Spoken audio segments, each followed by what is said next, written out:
Welcome to this week's episode of Girls Talk Geek. I'm Shannon.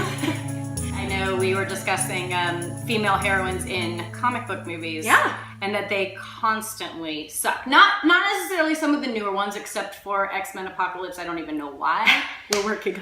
Olivia Munn was in that movie at all, but Anytime I see a girl who is still in the costume that was designed by the comic book artist, I get if you want to pay homage to it. I like how Jessica Jones hung a lantern on the goofy outfit that Jessica Jones wore when she was a hero in the comics. I would never fight in a strapless corset, first of all. Like, I don't even like to walk out of my house in a strapless because guess what I'm always doing?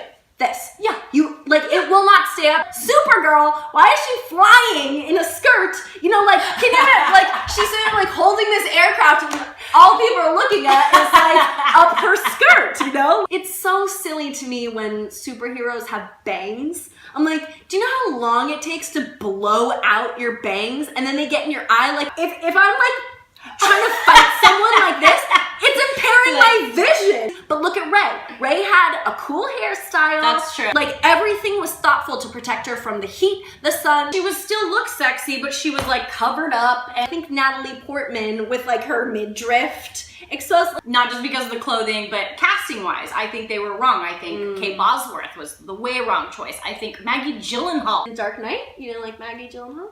I love Maggie Gyllenhaal, Okay. but not as that character at all. Okay. I think she was completely miscast. Katie Holmes, I think, was completely miscast. But honestly, my favorite female for the Batman series was Anne Hathaway. I really liked her as I did Catwoman. like her as Catwoman. You made a good point saying that there are no girls directing superhero movies right now. Men can go from like a small indie film and be given a huge $100 million budget. DC just announced that Joss Whedon is going to direct Batgirl, which I'll say this is incredible because Joss Whedon is great. He's very good with strong women like Gina Torres from Firefly. Like, I loved her character. But I know they're also doing a Black Widow movie. They're also doing a Wonder Woman movie. Where are the women writing stories about badass female heroes, and where are the women directing them? Do women tend to be less interested in this subject than men? I was thinking along the same lines of female comedians, because this is the same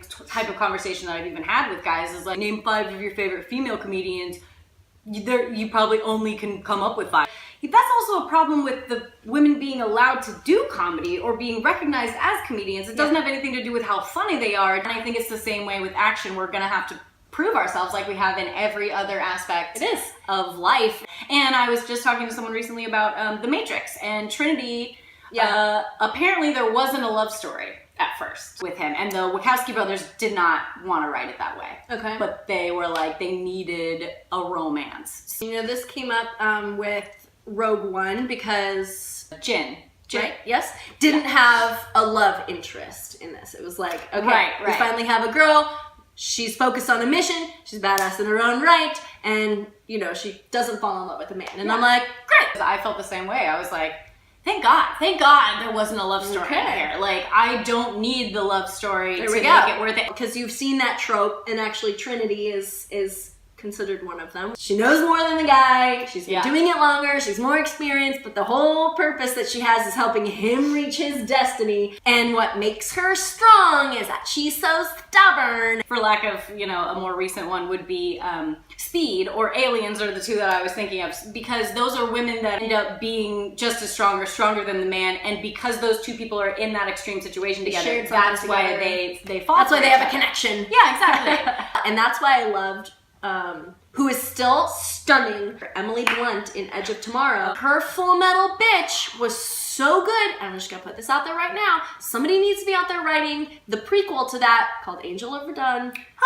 I think you need to do it. Dude, I know. Make sure to follow us on Twitter, Facebook, Instagram, and subscribe on YouTube. See the handles. Thanks for tuning in, guys, on this week's Girls Talk Geek. All right. And then...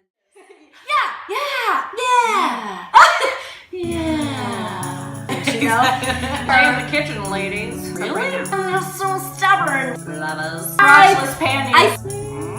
I'm never gonna learn.